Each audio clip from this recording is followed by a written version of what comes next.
নমস্কার, আরও একটা গুরুত্বপূর্ণ ইনফরমেশনে চললাম। খুব গুরুত্বপূর্ণ ভিডিও। যারা চ্যানেলে নতুন, চ্যানেলটা সাবস্ক্রাইব করে বেল আইকনটা টিপে রাখতে হবে লেটেস্ট গুরুত্বপূর্ণ আপডেট পাওয়ার জন্য।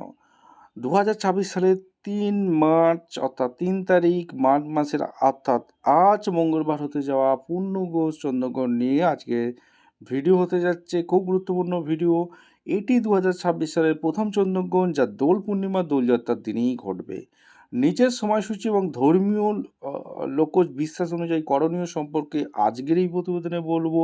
চন্দ্রগ্রহণ 2026 সময়সূচি ভারতীয় সময় অনুযায়ী ভারতের বেশিরভাগ জায়গা থেকেই এই গ্রহণের শেষ অংশটি দেখা যাবে।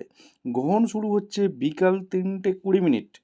বিকাল 3:20 গ্রহণ শুরু হচ্ছে। পূর্ণগ্রাস শুরু বিকাল 4:34, পূর্ণগ্রাস শেষ বিকাল 5:33।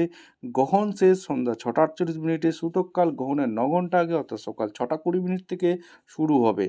পশ্চিমবঙ্গে, কলকাতা এবং উত্তর পূর্ব ভারতের রাজ্যগুলিতে যেমন আসাম, মেঘালয় চাঁদ তাড়াতাড়ি গোঠায় গ্রহণটি তুলনামূলক বেশিক্ষণ বা 15 মিনিট বা তার বেশি দেখা যাওয়ার সম্ভাবনা রয়েছে। কী কী করবেন?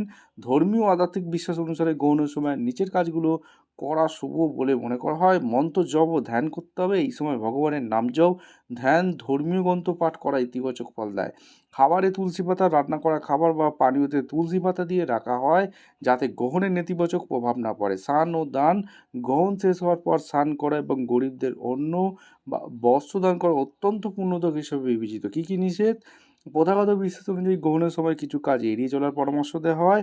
খাবার গ্রহণ সূতককাল এবং গ্রহণকালে চলাকালীন খাবার বা রান্না করা এড়িয়ে চলা উচিত। শুভ কাজ, এই সময়ে কোনো নতুন বা শুভ কাজ শুরু করা নিষেধ। দেবমূর্তি স্পর্শ, গ্রহণের সময় দেবমূর্তি স্পর্শ বা তুলসী গাছ স্পর্শ করা উচিত নয়।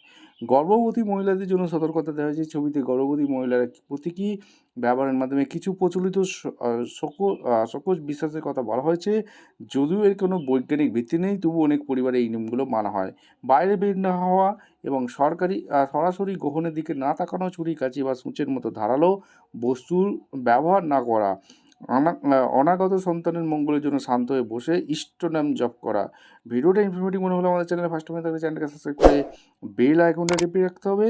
চন্দ্রগ্রহণ সম্পর্কিত এই নিয়মগুলো মূলত ধর্মীয় জ্যোতিষশাস্ত্রের বিশ্বাসের উপর ভিত্তি করে তৈরি। বৈজ্ঞানিক দৃষ্টিভঙ্গিতে চন্দ্রগ্রহণ খালি চোখে দেখা সম্পূর্ণ নিরাপদ এবং এটি শরীরের উপর কোনো সরাসরি ক্ষতি করে না। ভিডিওটা ইনফরমেটিভ মনে হলে কে কোন জেলা থেকে ভিডিওটা দেখছেন, আপনারা এই গ্রহণ দেখতে পাচ্ছেন কিনা অবশ্যই কমেন্ট সেকশনে মতামত করে জানাতে ভুলবেন না। দেখা হচ্ছে কোনো পরবর্তী ভিডিও। ধন্যবাদ।